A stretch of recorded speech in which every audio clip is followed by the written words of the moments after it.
Vamos lá, hoje, revisão. Vamos para o próximo passo agora. Vou compartilhar a tela, acho que já estou compartilhando.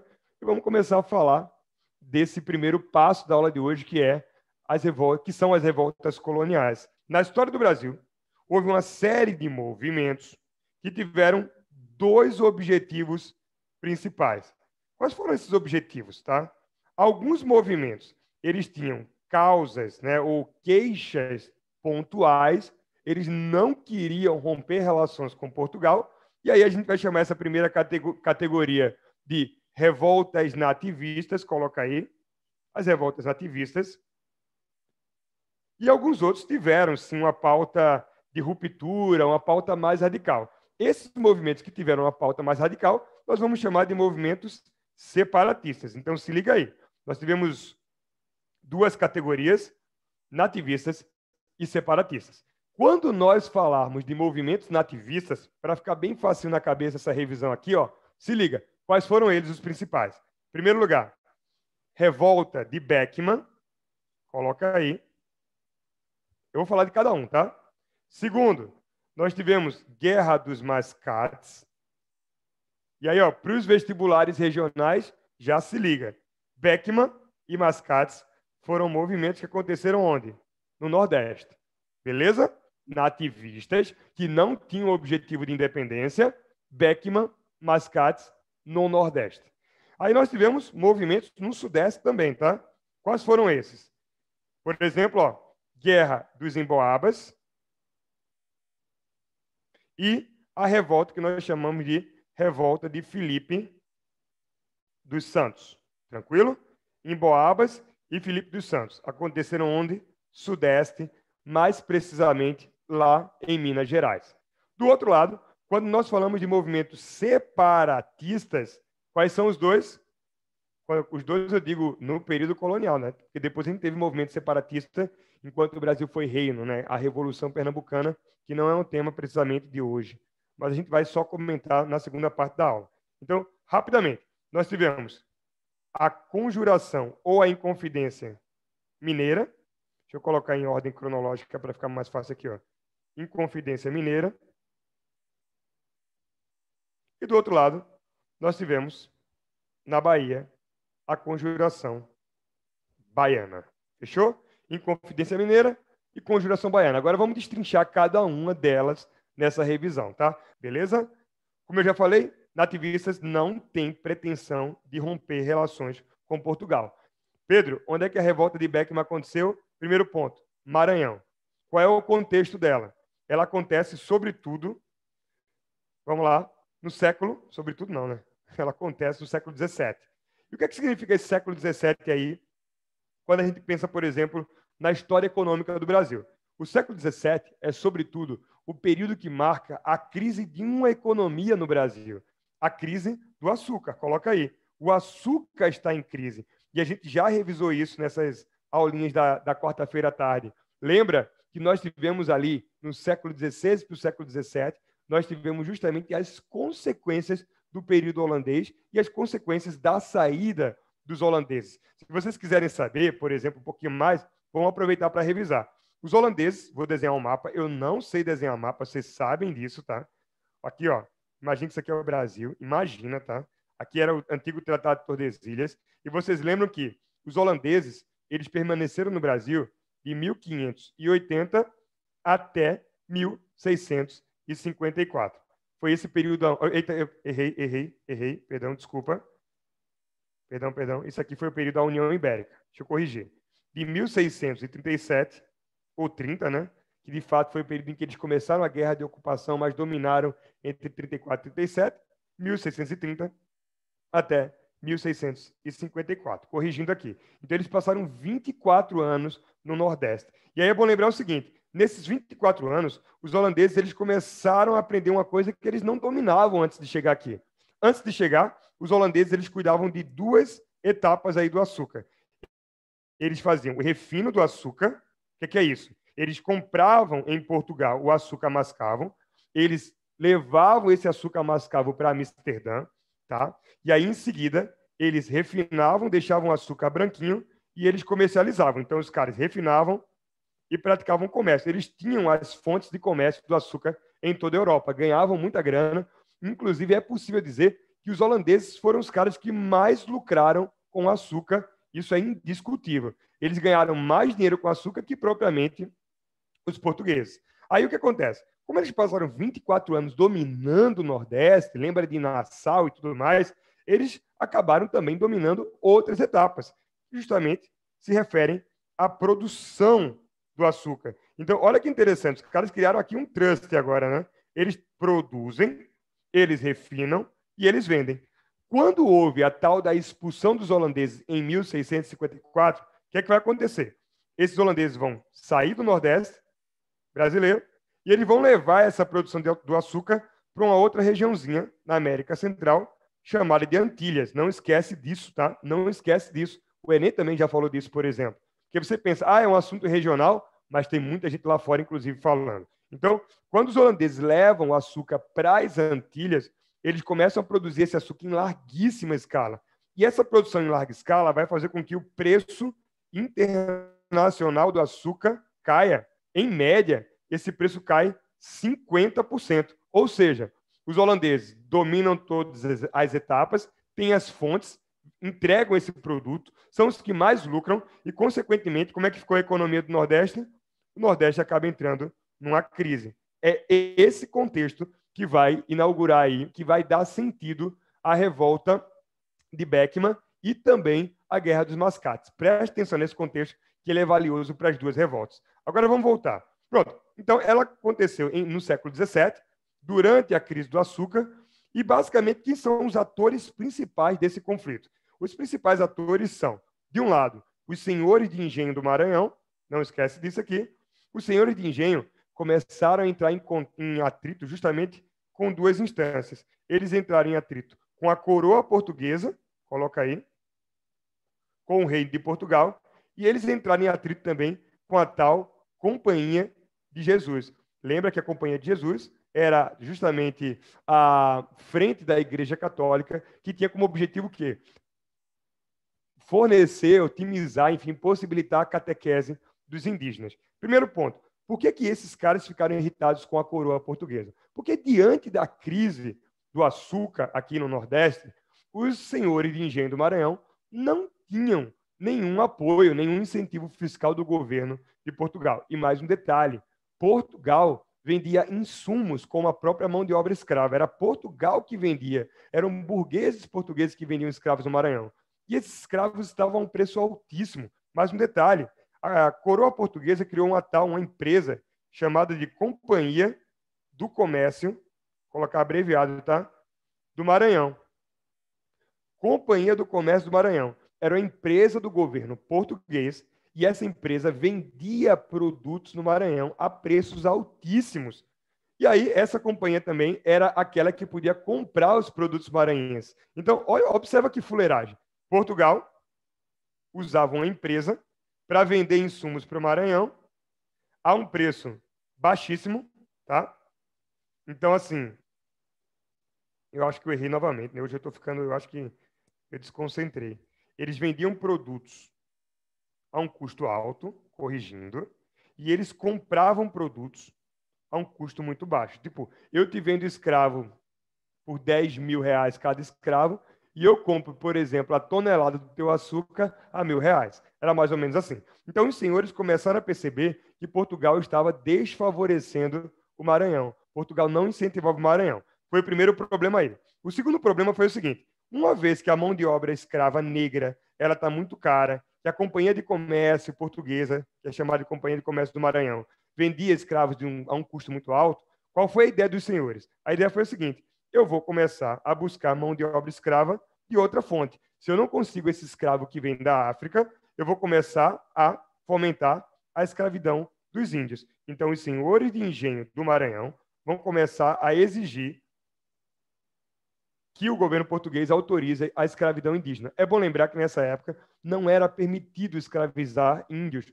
Por quê? Não era permitido por força da Companhia de Jesus. A Companhia de Jesus não permitia que índios fossem escravizados porque ela fazia a catequese desses índios. Então, suma: crise do açúcar, Companhia do Comércio do Maranhão, uma empresa portuguesa que vendia produtos muito caros no Maranhão e comprava produtos do Maranhão a um custo muito baixo, era totalmente desproporcional. Próximo passo, os senhores de engenho do Maranhão, uma vez que não tinham escravos africanos, começaram a querer escravizar indígenas e não tendo autorização da Companhia de Jesus, eles começam também a se opor à Companhia de Jesus. Então, esse é o pano de fundo desse movimento, tá? Por que a gente chama de movimento de Beckman? Porque ele foi liderado por dois senhores de engenho. E esses dois senhores de engenho eram dois irmãos, o Manuel e o Tomás Beckman. Dois irmãos que tinham o sobrenome Beckman. E esses dois irmãos reuniram as elites do Maranhão para lutar contra duas coisas.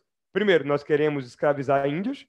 Segundo, nós queremos maiores benefícios. E, para isso, nós defendemos duas pautas muito claras para conseguir esses dois objetivos. Quais eram as pautas? Vamos colocar aqui rapidinho. Primeira pauta, o fim da companhia. Coloca aí. O fim da Companhia de Comércio do Maranhão, ou seja, a gente não quer mais essa empresa porque essa empresa está explorando a gente. E segundo, os caras também começam a exigir a expulsão dos padres jesuítas do Maranhão. Meu irmão, foi de fato um processo muito violento. Padres chegaram a ser desnudados, eles ficavam nus em praça pública e eram, violentados, apanhavam em praça pública. Muita gente foi, por exemplo, tocar fogo nos armazéns da Companhia de Comércio, tocar fogo em algumas casas, né, seminários, enfim, onde os padres ficavam. Resultado, o governo de Portugal interveio, tentou diminuir as tensões ali, e no fim de tudo, qual foi o resultado deste movimento? Primeiro, os dois irmãos Beckman acabaram sendo presos, tá? E é bom lembrar que nesse contexto houve inclusive um delator, o tal do X9, o dedo duro, que era um cara chamado de Lázaro de Melo. Não precisa decorar isso não, tá? Lázaro de Melo era um outro senhor de engenho que foi até o governo português e disse, ó, eu sei quem são os envolvidos, quem são os líderes.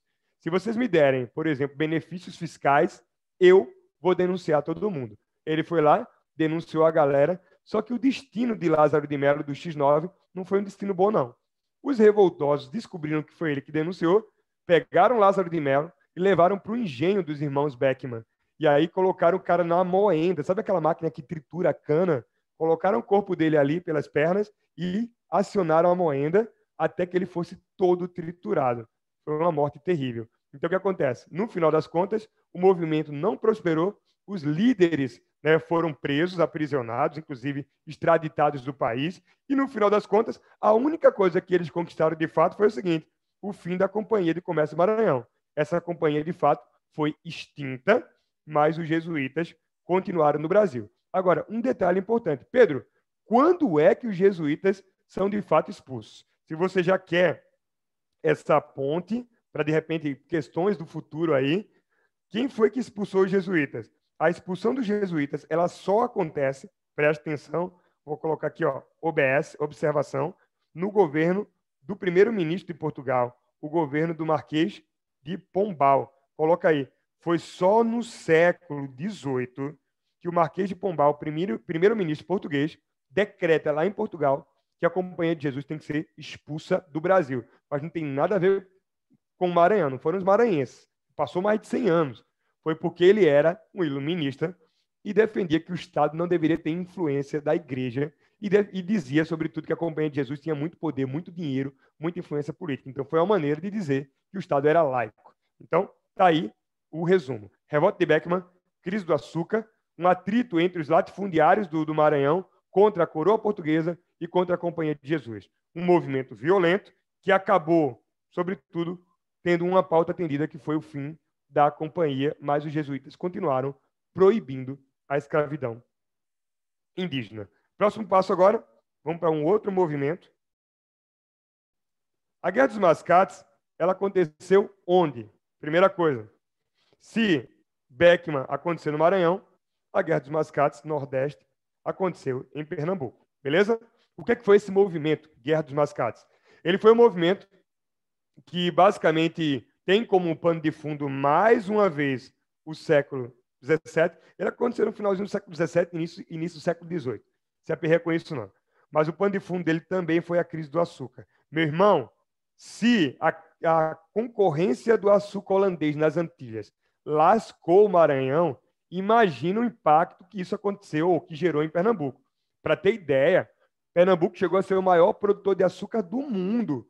Inclusive, o nome de Pernambuco era Zuckerland, terra do açúcar. Só essa curiosidade aí. Os holandeses chamavam de terra do açúcar, Zuckerland. E aí o que acontece em holandês? Diante dessa crise do açúcar, o que vai acontecer? Imagina o seguinte, vocês estão ligados, eu não sei desenhar, vocês sabem disso, né? Mas vocês sabem assim, ó, vocês estão ligados que quando vocês passam ali do Shopping Itacaruna, tem o centro de convenções, não é isso? E o centro de convenções, se vocês estiverem ligados, ele tem esse formato, assim, eu não sei desenhar não, tá? Mas ele é um formato de uma onda, vocês já perceberam a arquitetura dele? É um formato de uma onda, assim. E essa onda, ela representa o quê? Qual é o significado daquela arquitetura? Basicamente é o seguinte, a parte baixa é o Recife, a parte alta é Olinda. Esse é o significado da onda do centro de convenções, que ele fica justamente na fronteira entre Recife e Olinda. Interessante. E o que isso significa na história de Pernambuco? Isso aqui. Basicamente é o seguinte, Olinda era a cidade alta. Olinda era a cidade dos senhores de engenho. E é bom lembrar também que quando a gente pensar em espacialização, ocupação do território, competência 4, competência 6, é bom lembrar o seguinte, as elites no período colonial e no Império, elas sempre se situaram no interior. Não só porque as nossas elites primeiras foram a aristocracia rural, mas também porque tinham ideia de proteção. Se eu não estou no litoral em si, estou terra adentro, eu não estou suscetível a invasões estrangeiras que aconteciam por mar, não tinha avião naquela época. Então, o que vai acontecer, cabeção? Olinda, a parte mais alta e um pouquinho mais recuada, era justamente a terra dos homens mais ricos. A aristocracia rural vivia ali para se proteger, né? E Olinda, literalmente, foi a primeira capital de Pernambuco, é bom lembrar disso aí. Olinda, terra dos senhores, tinha uma vila com 2 L's. O que significava isso? Ela era considerada um município naquela época e tinha sua própria Câmara. O que isso significa? É como se fosse a Câmara Municipal hoje. Os olindenses criavam impostos, criavam normas aqui em Pernambuco. Então, vocês já entenderam. Olinda, cidade alta dos senhores de engenho. Recife, cidade baixa. A cidade baixa do Recife era a cidade dos comerciantes. O Porto do Recife era o centro do comércio, né? O açúcar era escoado no Recife. Havia 2 portos principais, assim, de grande relevância de escoamento do açúcar. Você tinha, basicamente, vou dizer 3, né, para ser mais justo. Você tinha ali Itamaracá, né? Você tinha o Recife, você tinha a Venda Nova. Para quem está ligado, Venda Nova é a região que abrange ali Piedade, Candeias, Barra de Jangada e Paiva. Aquilo tudo ali também era um ponto de escoamento de açúcar e também um mercado de escravos, para quem não está ligado. Tá? E aí, o que vai acontecer? Ó, nessa região, o comércio ele era liderado pelos caras que eram chamados de mascates. Mas quem são os mascates? Mascates são comerciantes. É um termo pejorativo, não é um adjetivo não, tá? É um termo que os olindenses chamavam, utilizavam, né, para se referir aos recifenses e aos portugueses que viviam no Recife. Havia muitos portugueses no Recife, lusitanos. E eram tipo assim, aquele cara que vende miudeza, que anda com a malinha, vendendo coisas pequenas, de pequeno valor e tudo mais. Resultado, como os holandeses estavam começando a ficar endividados, começando a ficar em crise, o que vai acontecer? Os comerciantes do Recife começaram a emprestar dinheiro para os holandenses. É isso mesmo. Tinha muita gente, e é bom lembrar que depois da saída dos holandeses ficaram judeus também, né? Judeus que eram chamados de cristãos novos, que mudaram o nome, que se batizaram para não serem perseguidos. Então tinha gente com dinheiro já com noção de sistema bancário. Então os holandeses começaram a contrair empréstimos dos recifenses. Chegou um ponto que Olinda estava tão endividada com os caras do Recife, com os portugueses do Recife, que os portugueses do Recife começaram a ficar poderosos demais. E aí, o que vai acontecer? Checkmate. A principal causa dessa guerra dos mascates foi o fato de Olinda começar a enxergar o crescimento do Recife, começar a estar endividada com os comerciantes do Recife, e mais, Recife começou a exigir o direito de virar uma vila. Já que eu tenho grana, eu vou virar vila também. Eu quero autonomia, eu quero virar um município, eu quero ter o direito de criar algumas regras, criar impostos. Recife começa a não querer mais pagar impostos para os caras de Olinda. Ou seja, Olinda está endividada comigo, eu não sou mais dependente de você, eu não quero ser mais subjugado. E aí os olindenses se arretaram, meu irmão. Os senhores de engenho já ouviram falar da família Vieira, né? Bernardo Vieira, esses caras todos. Eles resolveram pegar as suas tropas e eles descem de Olinda em direção ao Recife e atacam o Recife. Nessa época, o Recife estava construindo a sua vila, e eles tinham também um pelourinho, né? Que é aquele monumento, infelizmente, aquele tronco em que você prendia escravos para torturar até a morte aqueles escravos punir. O pelourinho era um símbolo de poder, de autonomia. Isso é muito louco, né? Muito triste. Resultado, os holandeses tocaram fogo na câmara que o Recife estava construindo. E aí começou a guerra. Os portugueses se armaram. Meu irmão, a guerra foi tão violenta que ela chegou até... Só para você ter ideia, teve episódio da Guerra dos Mascates lá em Vitória de Santo Antão. Teve porrada lá entre portugueses e senhores de engenho. Resultado, o governo português vai entrar na situação para tentar apaziguar, para acabar com a violência. E aí, qual vai ser a solução? Vamos lá. A solução para esse evento. Vamos primeiro só revisar aqui esse contexto para ninguém ficar perdido. Qual é o contexto? Crise do açúcar. Os senhores de engenho começam a ficar o quê? Endividados, contraírem várias dívidas. E essas dívidas eram, sobretudo, contraídas com quem? Com os mascates, que eram os chamados comerciantes do Recife, muitos de origem portuguesa, e, consequentemente, os mascates, cada vez mais endinheirados, começam a exigir o quê? Que Recife se torne uma vila. Olinda não aceita e, consequentemente, Olinda ataca Recife. Vai ter pau, porrada, e aí, consequentemente, o governo português entra na situação, acaba com o movimento. E qual vai ser a solução do governo português? A solução é a seguinte: esse movimento acaba com o Recife se tornando vila. Ou seja, os holandenses foram derrotados economicamente e politicamente. Portugal reconhece Recife como vila. Aí depois começa uma espécie de rodízio, tipo, Recife e Olinda se tornam capital de Pernambuco a cada 6 meses. Isso é bem curioso. Durante algumas décadas era assim, 6 meses Olinda, 6 meses Recife, a capital ficava mudando. E depois, no século XIX, o Recife, de fato, foi efetivado como a capital que ainda é hoje. Então, a grande vitória foi a vitória dos mascates, dos recifenses e, sobretudo, dos lusitanos que viviam no Recife, que tiveram esse apoio do governo português. Então, uma revolta com pautas locais e, mais uma vez, essa elite local no Maranhão perdeu, aqui no Recife, em Pernambuco, também perdeu, no caso das elites de Olinda. Próximo passo, terceiro movimento, agora vamos falar do Sudeste, tá? Nessa revisãozinha aqui. Quando a gente pensar em Sudeste, vamos pensar primeiro na Guerra dos Emboabas, tá? Aí eu queria fazer uma revisão um pouquinho mais extensa. Quando você pensar em Guerra dos Emboabas, em primeiro lugar, ela aconteceu onde? Minas Gerais, tá? Ela aconteceu em Minas Gerais. Ela aconteceu quando? Em que contexto? Vamos colocar aqui. Minha letra é feia, hein? Na verdade, não é feia, né? É assim, é um pouco diferente. Um pouco não usual, né? E aí, o que vai acontecer, galera? Vê só. Pois é, Dylan, o jogo virou, né? Recife ficou como capital. Contexto. Qual é o contexto dessa guerra aí? A mineração. Valeu, Luísa, pelo apoio. Então, a mineração. Aí um dado interessante. Vamos fazer uma revisão aqui na cabeça da gente. Queridos, quem foram os... Quem foram, não? Quem foi o principal ator da descoberta do ouro e das pedras preciosas no século XVIII? Lembre o seguinte, a mineração é uma economia do século XVIII, é uma economia que durou pouquíssimo tempo no Brasil. Se a gente fizer um gráfico assim, ó, tem um gráfico bem interessante que mostra assim, 1709, de Celso Furtado, economista, historiador economista, e tipo 1750. Se você observar, vamos fazer uma curva aqui interessante. Ó, o ouro ele já era encontrado no Brasil em pequena quantidade. Houve o ápice do ouro no início do século XVIII. O ouro foi descoberto pelos bandeirantes. Tá? Bandeirantes eram o quê? Os paulistas, aquela população que vivia em São Vicente e que adentrava o território para buscar riquezas. E aí, ó, o que vai acontecer? Vê que interessante. A exploração do ouro chega a um nível gigantesco. E quando chega em 1750, o que acontece? Essa exploração começa a cair. Ou seja, as minas começam a escassear por diversos fatores. É bom lembrar que o ouro não é uma riqueza renovável.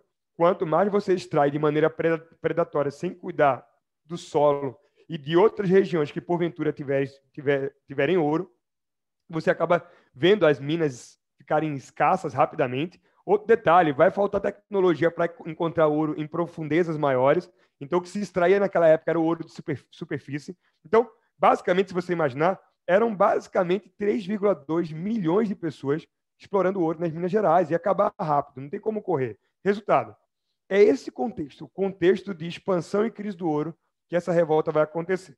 E é bom lembrar o seguinte, quando a gente falar em emboabas, qual é o significado da palavra emboaba? Emboaba significa aquele cara que é estrangeiro, que é forasteiro. Lembra aquele cara que usa bota. Quem usava bota naquela época era português. Então, basicamente, era um termo utilizado para se referir aos lusitanos. Perceba, em Pernambuco o termo era mascates, no caso de Minas Gerais era emboabas. Se liga nesse detalhe aí. Aí, o conflito. Quem foram os atores principais desse conflito?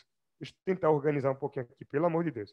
Quem foram os principais atores desse conflito? De um lado, você vai ter os bandeirantes, os caras que encontraram ouro. Do outro lado, você vai ter justamente os emboabas, os portugueses. E por que aconteceu esse atrito entre os dois? O que acontece é o seguinte, os bandeirantes encontraram ouro. Depois que eles encontram ouro, começa a haver uma grande migração. Meu irmão, a quantidade de portugueses que chega nas Minas Gerais é gigantesca. Todo mundo querendo explorar ouro também.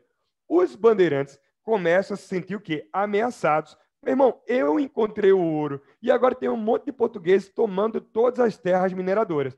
Naquela época, havia um organismo que era chamado de Intendência das Minas. Não esquece disso aqui. A Intendência das Minas era o órgão que administrava a extração do ouro. E essa Intendência das Minas, que era um órgão português, tá? Acabava sempre o quê? Beneficiando os emboabas. Dava as melhores terras para os emboabas, as melhores condições de impostos, tudo mais. Então, os bandeirantes começaram a se sentir excluídos. Eu que encontrei estou sendo excluído. Então, taca a porrada nos bandeirantes. Basicamente, essa revolta dos emboabas, ela não foi tipo uma guerra. Eram vários conflitos que aconteciam de maneira espontânea em várias regiões das Minas Gerais, nos quais os paulistas, bandeirantes, acabavam atacando os portugueses. Bom lembrar que paulista bandeirante, você imagina, Rede Bandeirante de TV, é de São Paulo. Então, é um conceito que hoje é até sinônimo de paulista, tá? Então, simplesmente os bandeirantes queriam terra, queriam a posse da terra, queriam que os portugueses não tivessem mais benefícios que eles. E aí, dentro desses conflitos, acontece um episódio que eu vou contar bem rapidamente, para a gente ganhar tempo, né? A gente tem aí mais meia horinha e tal. Eu vou terminar e vou entregar o link para vocês verem a resolução de questões, para ninguém ficar 2, 3 horas sentado. Mas vamos pensar o seguinte, ó, se liga. O principal resultado disso aí, velho. Houve um episódio chamado de Capão da Traição. Que episódio é esse? O Capão da Traição.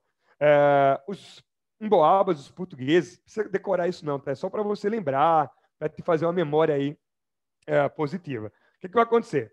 Os emboabas, os portugueses, chamaram os bandeirantes e disseram, galera, vamos fazer um acordo aí de paz. Os bandeirantes acreditaram.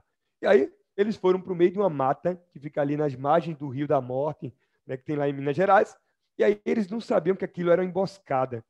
Quando os bandeirantes chegaram desarmados para fazer um acordo de paz, os emboabas, os portugueses, saíram de trás das árvores com armas e começaram a fuzilar os bandeirantes. Houve um massacre. Ninguém sabe quantas pessoas morreram, mas tem registro de uma chacina. Resultado, o que vai acontecer? Os bandeirantes são derrotados, eles não conseguem, por exemplo, mais benefícios, mais terras e por aí vai. E o que vai acontecer, basicamente, é que nessa época, preocupado com esses conflitos, o governo português vai acabar criando um desmembramento. Tá? Que desmembramento é esse? Coloca aí. Para o governo português poder controlar melhor essas regiões, o governo português vai criar 3 territórios afastados, porque antes era tudo Minas Gerais do Ouro, era um território só. Então, a região das Minas acabou sendo dividida em São Paulo, as próprias Minas Gerais e o Mato Grosso. Tá? Então, surgiram esses 3 territórios desse movimento. Olha que interessante, 3 estados brasileiros que acabaram surgindo inicialmente embrionariamente após esse conflito, porque o governo português percebeu que precisava manter mais fiscalização e criar governos locais, fiscalizações locais. O quarto movimento é aquele que nós chamamos de Revolta de Vila Rica. Coloca aí. A Revolta de Vila Rica, também é conhecida como Revolta de Filipe dos Santos. O que é a Revolta de Filipe dos Santos? Karine, não é que os mascates eram alguém em Minas Gerais, viu? Todos eram portugueses. Aí, no caso, deixa eu explicar. Em Pernambuco, os senhores de engenho, lá de Olinda, chamavam os portugueses de mascates, tá? É um apelido de péssimo gosto. No caso de Minas Gerais, Os locais, que eram os bandeirantes, chamavam os portugueses de emboabas, que é uma ave que come carniça, tem toda essa metáfora por trás. Então, é como os brasileiros chamavam os portugueses. Você entendeu? Tranquilo? Então, vamos lá. Revolta de Filipe dos Santos. Deixa eu explicar também o contexto dela. Ela aconteceu onde? Revolta de Filipe dos Santos aconteceu em Minas Gerais. Qual foi o contexto dela também? O contexto dela, mineração. Só que ela acontece já na crise da mineração. Enquanto uma começou ali no auge, a revolta dos emboabas, essa aqui, a de Filipe dos Santos, ela acontece na crise, naquela decrescente da curva ali do gráfico que eu mostrei para vocês. Aqui, ó, nessa parte aqui, nessa queda aqui, ó. Beleza? Então vamos seguir. Próximo passo. Ó, quando o governo português começou a perceber, eu estou fazendo aí também uma revisão de mineração também, tá? Se liga. Quando o governo português começou a perceber que estava havendo uma queda na extração de ouro, como é que ele percebia essa queda? Na arrecadação de impostos, né? Lembra que havia aquele imposto que era o quinto. 20% de tudo que era explorado, extraído de ouro, tinha que ser levado a Portugal, que muita gente chamava de quinto dos infernos, né? Ah, vai para o quinto dos infernos, ou seja, o dinheiro da gente que vai a Portugal. E aí, o que, é que vai acontecer? A partir daí, o governo português, percebendo que havia uma queda na arrecadação de impostos, o governo começou a interpretar que essa queda, na verdade, não era bem uma queda espontânea, porque faltava ouro, não. O governo português começa a dizer que está havendo contrabando de ouro. E aí, para poder fiscalizar de maneira mais rígida, o que é que vai acontecer? Essa fiscalização mais rígida, ela vai fazer com que Portugal crie as famosas casas de fundição. O que são as casas de fundição? São órgãos do governo português que têm como objetivo o quê? Todo o ouro que fosse extraído nas minas teria, por lei, que ser o quê? Levado para casas, órgãos do governo, onde esse ouro seria pesado, derretido e transformado em barras. E dessas casas de fundição saíam as famosas barras quintadas. O que são as famosas barras quintadas?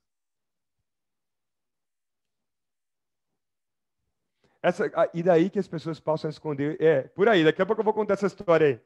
E aí o que acontece? O que são essas barras quintadas? Bom, no momento que eu derreto o ouro, tiro 20%, essa barra é de um ouro que perdeu um quinto. Percebeu? 20%, um quinto. Por isso que chamava de barra quintada. É a barra que já perdeu um quinto para o governo português. Então, essas barras eram numeradas, tinha um brasão português, era tipo cédula, né, que tem a numeraçãozinha e tudo mais. Quem fosse, a partir daí, flagrado, andando pelas ruas com ouro que não tivesse em barra, comercializando ouro, que não fosse em barra quintada, registrada, seria contrabandista e teria punições muito severas. E aí, o que vai acontecer? Além das casas de fundição, o governo português também começou a criar um outro mecanismo. Ele começa a criar barreiras nas estradas e pedágios.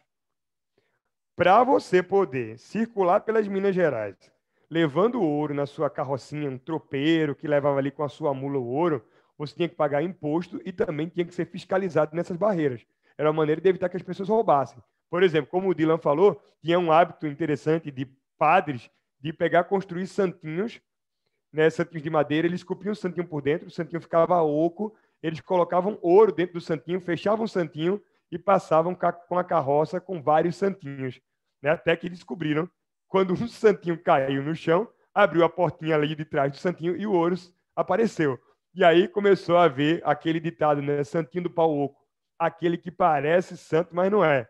Na verdade, está ali para fazer coisas erradas. E também tem a tal do lavar a burra, né?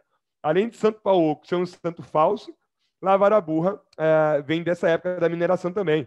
Eu acho que todo mundo já ouviu esse termo, né? Fulaninho lavou a burra, ganhou na Mega Sena, ficou rico. Ou, sei lá, foi ali, ganhou não sei o que num bingo. Comeu bem, lavou a burra. Então, muitos escravos, por exemplo, o que é que eles faziam? Eles pegavam os burrinhos, ou as mulas, levantavam o pelo do burro e colocavam ouro em pó debaixo do pelo e baixavam o pelo. Aí, quando eles iam andando, eles passavam pela fiscalização, bom, não tinha mais ninguém olhando, eles levavam esse burrinho para um riacho, pegavam os baldes, lavavam o burrinho e botavam um pano embaixo.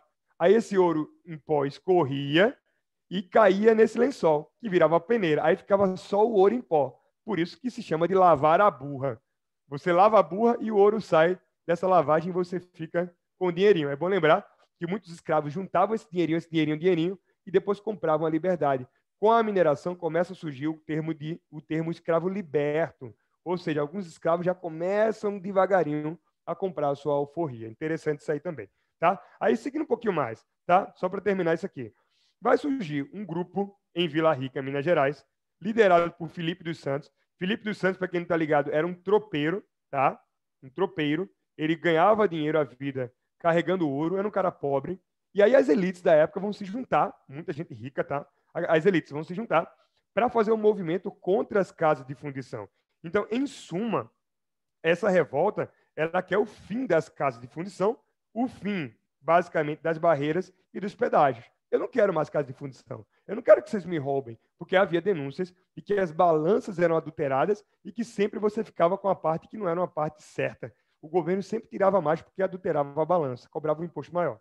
Resultado, galerinha, no final das contas, um tropeiro, Felipe dos Santos, resolve liderar um movimento, era um cara pobre, começa a ir às ruas, eles tentam tomar o governo de Vila Rica, acabam sendo presos, eles não conseguem acabar com as casas de fundição, e aí, por sua vez, Felipe dos Santos, que era o pobre líder, ele é levado à praça pública e, por ordem do governo de Portugal, depois do julgamento dele, coloca-se um cavalo amarrado numa mão, outro cavalo amarrado em outra, 2 cavalos, um amarrado em cada perna. E aí ele fica ali pendurado com os 4 cavalos, e aí os soldados dão partida nos cavalos ao mesmo tempo. Cada cavalo corre para um sentido diferente.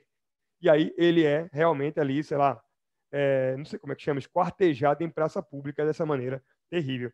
Então, o grande resultado da revolta de Vila Rica, foi a execução do Felipe dos Santos. Querido, segura aí. Segura aí. Hoje está complexo. Mas eu estou aqui no celular. Segura aí que eu estou conectando novamente para a gente voltar. Hoje nunca aconteceu isso, né? Sempre acontece tudo muito direitinho, muito regular. Mas a gente está preparado. Tem plano A, B, C, D, Z. Segura só aí, que eu já estou voltando. Estou vendo o que está acontecendo aqui. Caiu a minha conexão no computador, na mesma rede que eu estou conectado a 3 dispositivos também diferentes. Não sei o que está acontecendo, mas eu vou voltar agora. Segura aí. Beleza. Vamos agora, vamos junto. Galera, obrigado pela paciência. Estou vendo que vocês estão segurando. Realmente, vocês que assistem minha aula aí online desde o início do ano, nunca aconteceu essa combinação de fatos que está acontecendo hoje, né? Mas de boa, vamos lá, vamos continuar. Beleza. E eu ainda voltei como oral, hein? Voltei como rosto, hein? Vamos embora. Ó, então, para terminar, Felipe dos Santos foi executado quando vocês me disseram que eu travei, não é isso? Foi mais ou menos isso. Então, deixa eu fazer uma revisão bem rápida aqui. Ó, contexto dessa revolta. Crise da mineração. As casas de fundição foram criadas pelo governo português, junto com barreiras e pedágios. E aí, os tropeiros, liderados por Felipe dos Santos, um homem muito humilde, resolveram liderar um processo de tomada do governo de Vila Rica para acabar com as casas de fundição. Eles não conseguem, né? Acabam sendo presos. E aí, consequentemente, Felipe dos Santos ele é esquartejado em praça pública. Eu cheguei a comentar isso aí. Não houve o objetivo principal, que foi o fim das casas de fundição, nem dos pedágios. E, mais uma vez, os locais são derrotados. Vamos lá. Próximo passo. Vamos falar agora dos movimentos separatistas. Inconfidência Mineira. O que foi a Inconfidência Mineira, pessoal? A Inconfidência Mineira foi um movimento, como já diz o nome aí muito claramente, um movimento que aconteceu em Minas Gerais, beleza? Qual foi o ano da Inconfidência Mineira? 1789, tá? E qual foi o contexto? Aí é o que é mais importante, que é mais cobrado quando o Enem fala desse tema, que são revoltas separatistas. Primeiro, mais importante de tudo, a gente tem que lembrar que o contexto dessas revoltas é justamente o quê? O século das luzes. Não esquece isso aqui, o século XVIII. E o século XVIII, como a gente revisou na semana passada, foi retrasado, alguma coisa, acho que foi passada, ele trouxe, sobretudo, aqueles ideais de iluminismo e liberalismo. No século XVIII, houve uma grande luta para encerrar aquilo que nós chamamos de quê? Antigo regime. O que é o antigo regime? Aquelas 3 características juntas: absolutismo, mercantilismo e sociedade estamental. Beleza? Tranquilo? Agora vamos passar um pouquinho mais. Ó, se liga. Em Minas Gerais, havia uma elite muito poderosa da época do ouro. E aí, o que vai acontecer? Quando o ouro começa a entrar em crise, a gente já viu isso aí, o que o governo português vai fazer? Vamos lembrar? Vai criar as casas de fundição, por um lado, e, por outro lado, o governo português vai começar a cobrar os impostos devidos pelos produtores, na marra. Sabe aquela coisa que quando você está devendo um carro, você financia, aí o banco vai lá, envia, sei lá, um oficial de justiça para confiscar o carro? Era uma coisa assim, só que uma coisa mais violenta. Naquela época, basicamente, nesse contexto aqui, o governo português começou a aplicar a tal da derrama. O que é a derrama? A cobrança de impostos. Basicamente, quem deve imposto vai ter os seus bens confiscados. Isso era chamado de derrama, o confisco de bens. E aí, o que vai acontecer? Esse contexto de crise da mineração é justamente o gatilho para esse movimento. Vamos colocar aqui, crise do ouro, a aplicação da derrama. E aí, consequentemente, é bom lembrar que Minas Gerais tinha, nessa época, um grande círculo literário. Lembra, nessa época do arcadismo, por exemplo, Tomás Antônio Gonzaga, Cláudio Manuel da Costa, muita gente pensando, muita gente com ideias iluministas. É bom lembrar que muitos homens ricos enviavam seus filhos para que eles estudassem na Europa, e esses caras voltavam ilustrados, com ideias revolucionárias. Então, essa elite dos clubes de literatura, ela acaba se juntando para tramar o quê? A independência.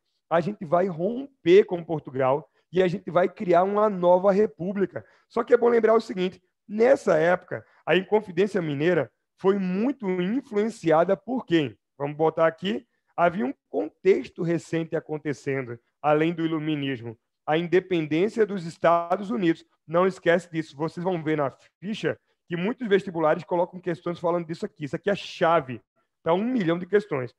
A Inconfidência Mineira é um movimento influenciado pela Revolução, ou pela independência dos Estados Unidos, de 1776. Se é um movimento influenciado pela independência dos Estados Unidos, vamos lembrar dessa independência. A independência estadunidense ela foi o quê? Um movimento elitista. Então, a Inconfidência Mineira será um movimento liderado pelas elites, que tem como objetivo o quê? Qual é o objetivo, ou quais são os objetivos? Vamos lá rapidinho. Promover nas Minas Gerais a independência, criando uma república. Pelo amor de Deus, não vai dizer que Tiradentes quis a independência do Brasil, não. Pelo amor de Deus, ele queria a independência das Minas. E quem era Tiradentes? Joaquim José da Silva Xavier. Era um trabalhador liberal que já tinha prestado serviço para o exército local, que fazia canais de drenagem, por exemplo, que sabia extrair ouro, que vendia, por exemplo, especiarias nas cidades. Tem gente que diz que o nome dele é Tiradentes porque ele tirava dente de alho para vender. O alho era caro pra caramba, era especiaria. Então ele tirava dente de alho e vendia. Dizem que ele teve uma banca de alho. Dizem que, na verdade, ele fedia tão qual um peixe chamado de alfere. Né? Daí também chamavam ele de o alfere Tiradentes. Outros dizem que não, na verdade, alfere é um título do exército. Ele era um grande oficial. Tem muita lenda sobre esse cara. A única descrição sobre ele, para você ter ideia, é de padres franciscanos que moravam lá e que diziam, em Ouro Preto, e que diziam que ele era feio, dos olhos esbugalhados, olhos grandes, gigantes. Era a única descrição que se tinha do físico dele. E quando você vê as imagens de Tiradentes, ele sempre está colocado como quem? Jesus Cristo. Jesus é a ideia do imitatio Christi. Deixa eu mostrar um quadro para vocês, só para vocês verem, terem ideia disso aqui. Isso aqui é questão, que já foi questão da Unicamp, por exemplo, questão do Enem. Olha interessante aqui, ó. Deixa eu botar essa imagem aqui, cadê? Vou compartilhar agora, tá? Olha o tamanho do quadro. Tiradentes esquartejado. E olha o mito que criam aí de Tiradentes. Primeiro, ele parece Jesus. Abriu agora? Ele parece Jesus, tá? Então, um detalhe. Quando alguém era, naquela época, condenado à morte, ele era levado para a prisão para esperar a execução. O que é que fazia assim? Você raspava a cabeça, depilava o cabelo. Ele tinha que ser depilado o tempo inteiro, porque nos presídios havia muitas pragas de piolhos. Então, era uma medida da época, tá em lei isso. Então, ele não podia ter morrido assim. 100 anos depois, pintou-se esse quadro, colocando ele como Jesus Cristo, né? E mais, o corpo tem um crucifixo dele aqui, ó. E o corpo dele, se você perceber, o corpo dele, ele forma um mapa do Brasil. Tá vendo aqui, ó? eu estou passando um mouse em cima, o corpo dele, o pé, parece aqui, ó, a parte do Rio Grande do Sul, sul do país, o Nordeste está aqui, ó, na perna aqui. Então, está formando um mapa do Brasil. A ideia era falar que esse homem, ele morreu justamente para salvar o país. Esse homem morreu pelo Brasil. Na verdade, ele morreu lutando pelos interesses da elite de Minas Gerais. E essa elite queria, como eu já bem disse, além da formação de uma república, queria também a criação de uma universidade em Minas Gerais, que era chamada de Universidade de São José del Rei. Queria também o fim dos impostos, coloca aí, eles não queriam pagar mais impostos, tá? Então, essas eram as premissas. Aí você pergunta, sim, mas eles queriam o fim da escravidão? Não, eles apenas queriam leis que mantivessem a escravidão. Tiradentes era, entre aspas, um alpinista social. Ele era um cara ali, no máximo, da classe média, que se associou às elites literárias, ele nem sabia ler e escrever, mas liderou esse movimento, foi o representante do movimento, que foi às ruas para chamar as pessoas, vamos tomar o poder. Só que acabou sendo preso antes de conseguir dar o golpe, né? Porque foi denunciado também, havia o Silvério dos Reis, que era o dedo duro, o X9, acabou sendo denunciado, muitos líderes foram presos, né? Foram extraditados, levados para fora do país, e mais uma vez, o único executado foi o mais pobre, como lá na revolta de Filipe dos Santos, em Minas Gerais, o tropeiro, Tiradentes, Joaquim José da Silva Xavier, foi o único cara que foi levado à praça pública, foi enforcado e depois esquartejado. Então, no final das contas, a Inconfidência Mineira, um movimento de ideais ali, liberais, mais elitistas, um movimento inspirado pela independência dos Estados Unidos, que queria uma república aqui, não deu certo. Tá? Isso é muito importante que vocês saibam. O segundo movimento, para a gente fechar essas revoltas, né, presta bem atenção, esse segundo movimento separatista, lembrando, isso aqui é cobrado demais, tá? Cobrado demais. Conjuração Baiana. Acontece na Bahia. Segundo lugar, acontece no século das luzes, no século XVIII. Beleza? Massa. Próximo ponto. Esse movimento, ele é influenciado por quem? Pela Revolução Francesa. Se liga. Enquanto os Estados Unidos influenciaram a Inconfidência Mineira, a Revolução Francesa influenciou a Conjuração Baiana. E qual foi o episódio da Revolução Francesa? Sobretudo, coloca aí, ó, o governo daquele partido dos jacobinos. Os jacobinos, liderados por Robespierre, aquele partido mais radical da Revolução Francesa, da fase radical, foi que influenciou o movimento na Bahia. E qual foi o contexto que gerou esse movimento? Rapidinho. O contexto foi o seguinte, cabeção, presta bem atenção. Em primeiro lugar, muito importante que vocês saibam disso. A Conjuração Baiana, ela aconteceu numa Bahia que já sofria com a crise do açúcar há mais de 100 anos, então a gente pode colocar aqui a crise do açúcar também. Outra coisa, é bom lembrar que Salvador, que era a antiga capital, a primeira capital do Brasil, Salvador perdeu o posto de capital. Tá? No século XVIII, Marquês de Pombal, não esqueçam disso, tem 1 milhão de revisões aqui dentro. Tá? Ao mesmo tempo que esse cara, primeiro-ministro de Portugal, expulsou a Companhia de Jesus, ele também fez o seguinte, ele criou uma nova capital para o Brasil no século XVIII. Essa nova capital foi quem? O Rio de Janeiro. Então, perceba, o Brasil teve 3 capitais ao longo da história. Salvador, Rio de Janeiro e com Juscelino Kubitschek nós tivemos Brasília. É essa a história das nossas capitais. Aí o que vai acontecer? Vamos lá rapidinho. Por que houve a mudança da capital de Salvador para o Rio? Por conta da mineração. O Rio de Janeiro ficava muito mais próximo do ouro. Então, qual era a ideia de Pombal? Eu vou criar uma nova capital próxima das regiões mineradoras para justamente fiscalizar melhor o ouro. Essa era a sacada. E aí vamos seguir um pouquinho mais. Quando Salvador perde o status de capital, Salvador perde muito dinheiro, perde benefícios, continua pagando, começa a pagar mais impostos, havia uma pobreza extrema, e aí, consequentemente, os baianos começam a se juntar e começam a pensar no processo de independência. Só que esse processo, uma coisa muito importante que pouca gente se liga, esse processo de independência ele teve 2 fases. Quais foram as 2 fases? Vamos lá. Tem uma questão no material de vocês que fala dessas 2 fases, então preste atenção aí para entender. Primeiro, esse movimento baiano por independência, ele teve primeiro uma fase elitista e segundo a fase popular. Embora a gente costume dizer que a Inconfidência Baiana ou Conjuração Baiana tenha sido toda popular, calma. No início, as elites da Bahia queriam a independência. Só que as elites começaram a ficar com medo de uma coisa. Elas começaram a perceber que, sob a influência da Revolução Francesa, muitos grupos populares começaram a participar do movimento. E aí, o que vai acontecer? A partir daí, as elites começam a se retirar do movimento com medo das pautas populares, e aí os grupos mais pobres acabam tomando conta. Havia trabalhadores liberais, homens brancos desempregados, mulheres participaram, muitos escravos libertos e muitos escravos, aliás, homens libertos, ex-escravos e muitos escravos ainda de fato. Tanto que é comum também chamar a Conjuração Baiana, coloca os dois nomes aí, viu? Chama-se de Revolta dos Alfaiates, coloca aí, e também se chama de Revolta dos Búzios. Se você se ligar, alfaiates se refere a quem? Se refere, sobretudo, a trabalhadores liberais que trabalhavam costurando roupa, liberais. E búzios se refere ao quê? A negros, né? A afrodescendentes, a pessoas que cultuavam religiões de matrizes africanas. Então, nesse movimento popular, quais eram as propostas? Primeiro, a formação de uma república na Bahia, tá? Segundo passo, além da formação de uma república, a criação de um governo que garantisse os direitos individuais. Quais são os direitos individuais, pessoal? Direito à vida, direito à liberdade e direito à propriedade.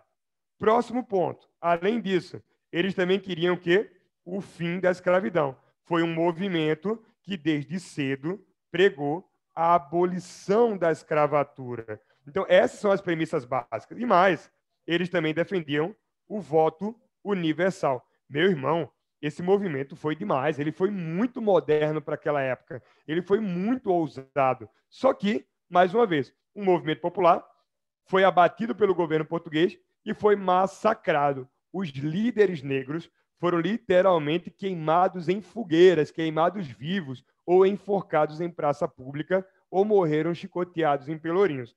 O movimento ele não deu certo, tá? Mas, mais uma vez, ele mostra como os movimentos populares são bem mais radicais, mais avançados, mas acabam barrando nas ideias das elites brasileiras. Então, foi uma tentativa de fazer uma república sob os moldes iluministas, sob os moldes da Revolução Francesa, mas que acabou não dando certo. Última parte da aula de hoje. Enquanto aconteciam esses movimentos dentro do Brasil, muito influenciados pelo iluminismo, o que acontecia na Europa? Na Europa, rolou um episódio, ou enfim, um assunto aí muito importante, que é a Era Napoleônica. É um assunto importante, mas, ao mesmo tempo, é um assunto que tem poucos traços explorados pelos vestibulares. Ele cai bastante, mas com características muito previsíveis. Eu vou explicar para vocês. Pessoal, quem era Napoleão Bonaparte? Napoleão, ele era um general do exército, tá? Ele era um general.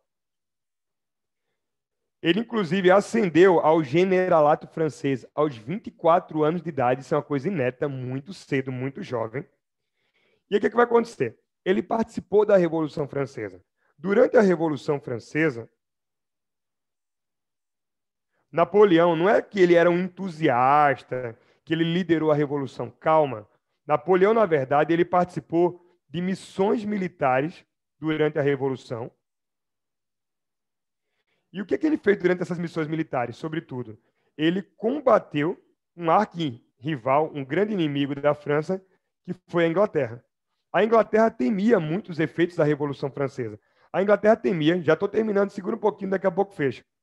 A Inglaterra temia que, se a Revolução Francesa desse certo, o movimento burguês, a França se tornaria uma potência, porque a burguesia chegaria ao poder, e a França começaria a rivalizar economicamente com a Inglaterra. Então, a França tentou invadir a Inglaterra tentou invadir a França durante vários episódios, durante várias oportunidades, durante a Revolução Francesa. Então, basicamente, o episódio mais importante foi o seguinte: Napoleão comandou tropas nas fronteiras da França, evitando que a França fosse ocupada por países inimigos que não estavam satisfeitos ou que temiam um sucesso dessa revolução. E não foi só a Inglaterra, não, tá?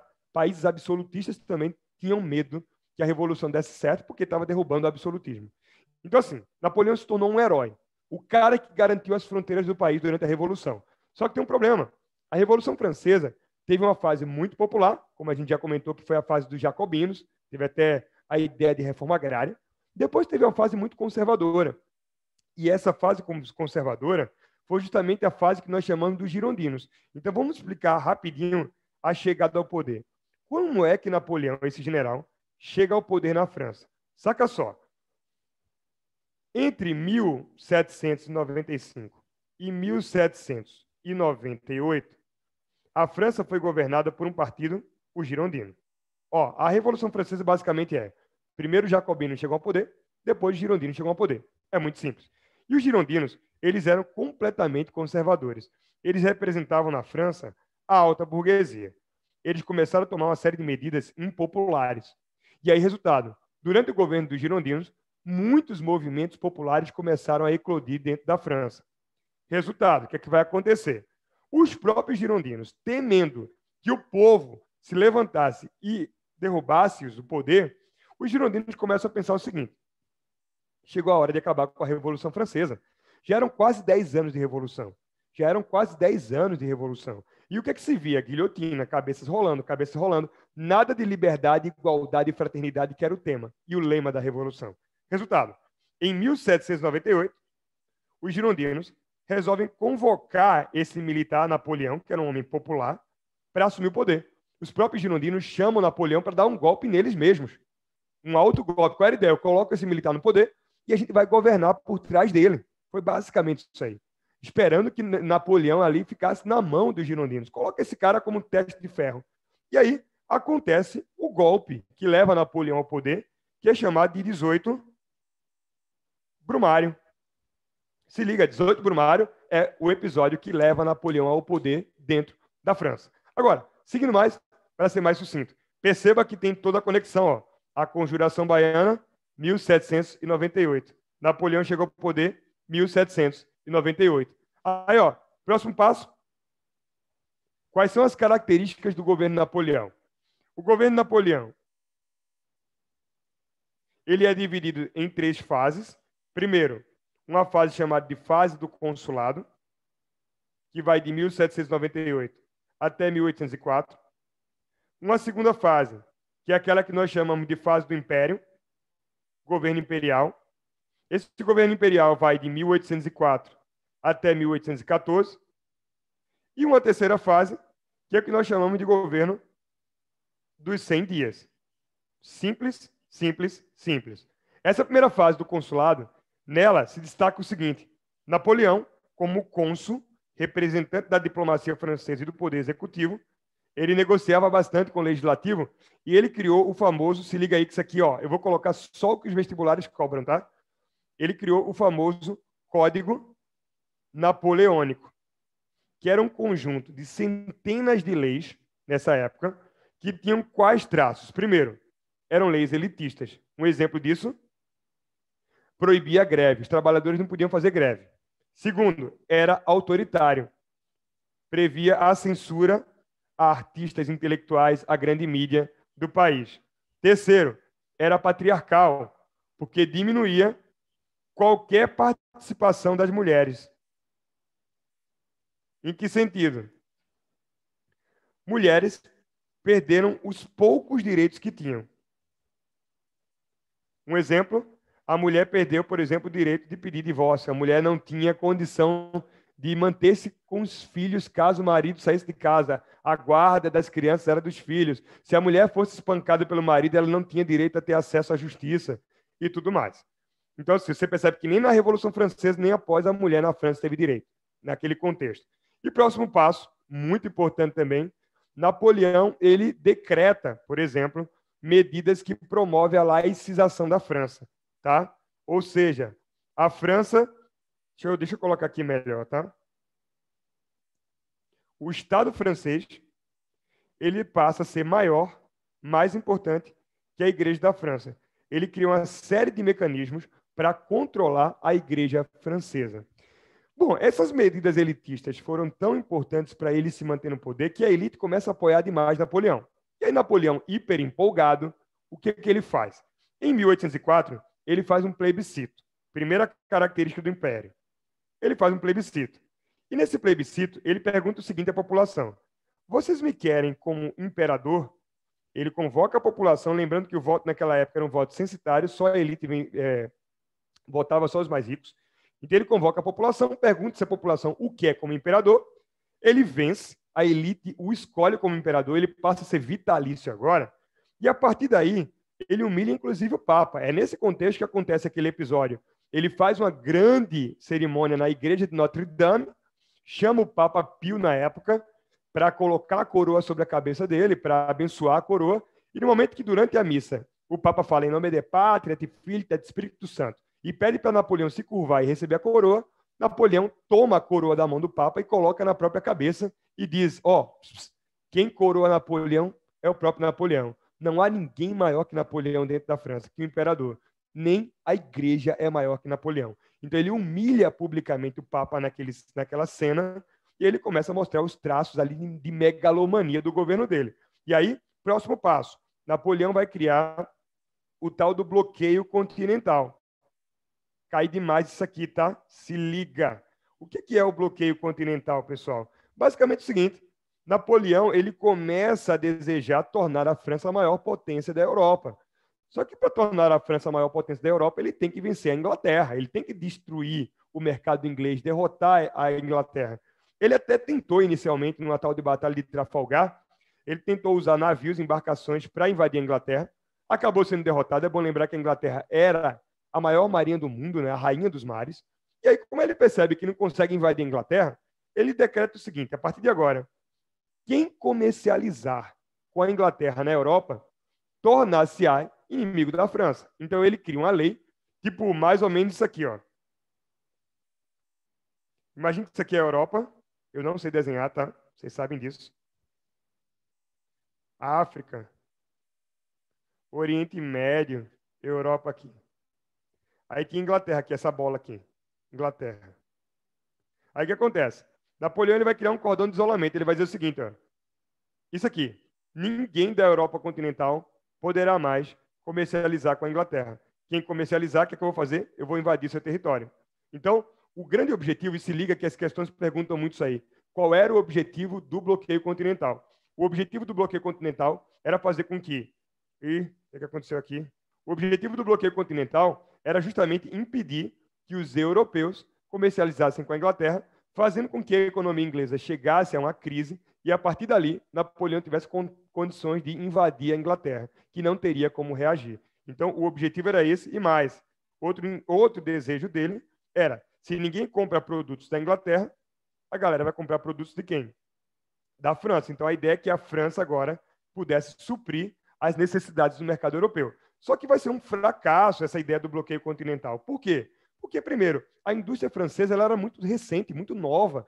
Não tinha uma indústria tão pujante que pudesse fornecer tudo o que a Europa precisava. Primeiro ponto, tá? Então, o que vai acontecer? A galera vai continuar comprando produtos ingleses, só que de maneira contrabandeada. Segundo ponto é que Napoleão não tinha autonomia e autoridade para dar ordens para outros reis da Europa. Ele estava infringindo a percepção de soberania de cada rei. Resultado, ninguém, ou quase ninguém, para não ser injusto, obedeceu o bloqueio. E aí, uma vez que quase ninguém obedeceu o bloqueio, o que acontece? Napoleão vai começar uma série de expansões territoriais. Ele começa a conquistar quase um terço da Europa. E aí é nesse contexto, por exemplo, que se destaca o seguinte: quando Napoleão, por exemplo, primeiro invade a Espanha, ele vai provocar a queda da monarquia espanhola. Preste atenção, toma nota disso aí. Ele derruba o rei da Espanha. Como a Espanha vai ficar sem rei, o que vai acontecer? Vocês estão ligados que a América... Deixa eu ver se eu tenho o mapa do Brasil aqui, ó. Cadê? Aqui, ó. Se vocês pegarem aqui, eu não sei desenhar, tá? Já vou antecipando aqui para vocês. Mas toda essa região aqui da América, tudo isso aqui era formado por quê? Por países castelhanos, né? Países que falavam espanhol, que eram colônias espanholas, Colômbia, Venezuela, Chile, Equador, Argentina, enfim. E aí o que vai acontecer? Quando Napoleão derruba o rei da Espanha, a Espanha, nesse contexto de iluminismo, pós-Revolução Francesa, perde o controle das colônias. E aí as colônias da Espanha se aproveitam da ausência do rei lá em Madrid. O que é que elas fazem? Começam a lutar por independência. Então, coloca aí a invasão de Napoleão à Espanha vai causar, vai provocar um prejuízo gigante para a Espanha, que a gente vai chamar de crise do sistema colonial. Ou seja, as colônias espanholas começam a declarar sua independência, uma vez que não tem mais rei na Espanha. Olha o prejuízo. Surgiram 14 países novos por conta disso. Quando Napoleão invadiu, por exemplo, Portugal, o que é que vai acontecer? Antes de prender o rei de Portugal, o rei de Portugal foge para onde? Para o Brasil. Então, a corte portuguesa se transfere para o Brasil, e é justamente o tema que a gente vai começar na semana que vem, o período joanino, tá? Que a gente cancelou por conta desses imprevistos. Então, a corte vem para o Brasil e faz uma série de mudanças no Brasil que vão acabar, né, de alguma maneira, empurrando o Brasil para um processo de independência. Bom, aí um detalhe importante, um outro destaque. Napoleão também vai inventar de invadir a Rússia, tá? Estou colocando aqui os pontos que são cobrados, os principais. E na Rússia, ele vai sofrer uma derrota acachapante. Na Rússia, ele sofre a derrota para aquilo que a gente já conhece, é muito clássico.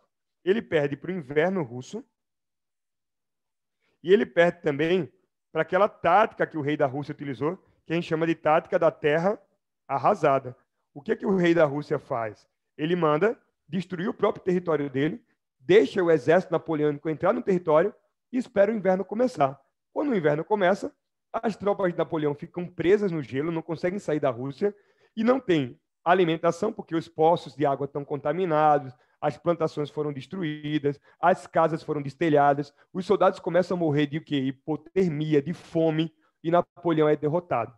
Depois de derrotado, ele acaba sendo preso, ele tem uma primeira prisão, ele vai para uma ilha chamada de Santa Helena, isso é só agora para concatenar o fim, e depois ele acaba fugindo da prisão e volta para governar a França novamente. E aí, depois da derrota na Rússia e depois da prisão, depois que ele foge e ele volta para Paris e toma o poder novamente, vem o que nós chamamos de governo 100 dias. O governo 100 dias é o período mais curto, que é justamente o período que demora aí pouco mais de 3 meses, e acontece em 1815. E qual é a grande medida do governo dos 100 dias? Qual é a grande sacada desse período? Bom, Napoleão, depois de perder na Rússia, ter sido preso numa ilha de Elba, no sul ali da Europa, ter fugido da ilha de Elba, voltado para Paris, conquistado novamente o poder. É um filme a história desse cara, né? Tem até um filme de 3 horas chamado de Napoleão, para ser bem original. É um filme francês, assistam, conta tudo isso. Resultado, deixa eu beber água aqui. A última fase do governo de 100 dias é a fase da última derrota de Napoleão. Napoleão vai lutar numa batalha chamada de, coloca aí, Batalha de Waterloo. Waterloo fica na Bélgica. Foi a última batalha que ele lutou. Depois que ele volta ao poder, ele vai travar uma guerra na Bélgica. Basicamente era tipo França versus a Europa. Vários países da Europa, Bélgica, Prússia, Áustria, Rússia, Inglaterra, esses países vão se juntar para combater Napoleão. E aí o que é que vai acontecer? Napoleão é derrotado mais uma vez. Ele teve 3 derrotas grandes na vida, tá? Trafalgar, aquela batalha naval antes do bloqueio continental, que ele perdeu para a Inglaterra no mar. Depois na Rússia e depois em Waterloo, na Bélgica. Mas teve mais de 50 vitórias. E aí o que acontece? Foi o saldo positivo. Quando ele é derrotado na batalha de Waterloo, ele mais uma vez é preso, tá? E ele acaba ficando numa ilha chamada de Ilha de Santa Helena.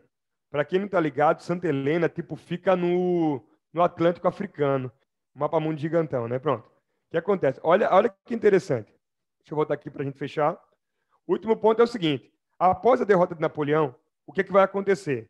Os países que venceram Napoleão vão se reunir no famoso Congresso de Viena. Último tópico agora. O Congresso de Viena é um episódio que aconteceu entre 1814 e 15, entre a segunda e a última derrota de Napoleão. Os países vencedores se juntam, tá ligado que isso é uma tradição, né? Tipo o Tratado de Versalhes. Depois que acabou a guerra, os países vencedores se juntaram. E aqui a coisa é muito parecida. Então, quais foram os países, para ficar mais claro? Áustria, Prússia, que depois virou Alemanha, Rússia, a própria França, derrotada já com um novo rei, né, que é o Luís XVII. Além da França, nós tivemos a Inglaterra, Portugal, Espanha, enfim, muitos países. E o que esses países fizeram? Eles criaram aí uma nova fase do direito internacional, né? E aí eles acabaram definindo alguns princípios que são os princípios básicos que as questões cobrem, que vocês vão ver em várias questões na ficha de vocês e vestibulares privados e públicos. Vamos lá. Primeiro, ficou decidido que, após a derrota de Napoleão, haveria uma restauração. Uma restauração de quê? Do mapa. Todo o mapa europeu vai ser restaurado. Tudo que Napoleão conquistou será devolvido. Ou seja, todos os países agora terão as mesmas dimensões. Beleza? Próximo passo. O que nós chamamos de legitimidade. O que é legitimidade? Todos os reis que Napoleão derrubou voltarão ao poder. Ou seja, as dinastias que Napoleão derrubou agora voltam aos seus tronos. Segundo ponto. Terceiro ponto muito importante. O princípio que nós chamamos, de novo, o princípio do equilíbrio de poder. O que é o princípio do equilíbrio? Os países europeus prometeram entre si que, a partir de agora, cada um respeitaria a soberania nacional do outro. O que isso significa? Cada país promete que vai se respeitar e que ninguém mais, jamais, vai criar uma lei para mandar em toda a Europa, porque não pode. Cada lei só funciona em cada país. Então, era o princípio de que todos se respeitariam e respeitariam as suas soberanias. É um princípio que está na DUDH hoje, né? Autodeterminação dos povos, enfim, o direito à soberania e tal. Então, restaura o mapa, os reis voltam ao poder, Dom João voltou a ser rei de Portugal, por exemplo, e, basicamente, cada país deve respeitar uma soberania do outro. O último princípio e último ponto, para fechar a aula, o princípio da solidariedade. O que é o princípio da solidariedade? Professor, filantropia, não. Basicamente, esse princípio reuniu os países cristãos, que tinham uma população católica grande, e os países que eram absolutistas. O único país desse congresso que não vai participar desse princípio de solidariedade, deixa eu mostrar para vocês aqui, casquinha de banana, o único país que não participa é esse aqui, a Inglaterra. A Inglaterra era anglicana, não era católica, apesar de ser cristã anglicana, e a Inglaterra não era absolutista, era parlamentarista. Então, todos esses, menos a Inglaterra, se juntam e eles prometem o seguinte: todos os países cristãos e absolutistas, católicos, eles vão prometer que tomarão medidas agora para se ajudar. E eles vão criar o que se chama de Santa Aliança. A Santa Aliança é a reunião desses países com qual objetivo? O objetivo de manter uma coisinha chamada de antigo regime. Ou seja, eles prometem que agora vão fazer todos os esforços para voltar a Europa para os tempos do absolutismo, mercantilismo e da sociedade estamental que nós vimos na semana passada. Então, a gente vai dizer que o Congresso de Viena foi um congresso conservador, que tentou trazer a Europa para o cenário pré-Napoleão, inclusive com a volta de reis absolutistas ao trono. Belezinha? Vou agora fechar aqui. Tchau, pessoal. Beijo grande e bom descanso para vocês. Viu? Fica na paz. Bom final de semana e juízo. Valeu.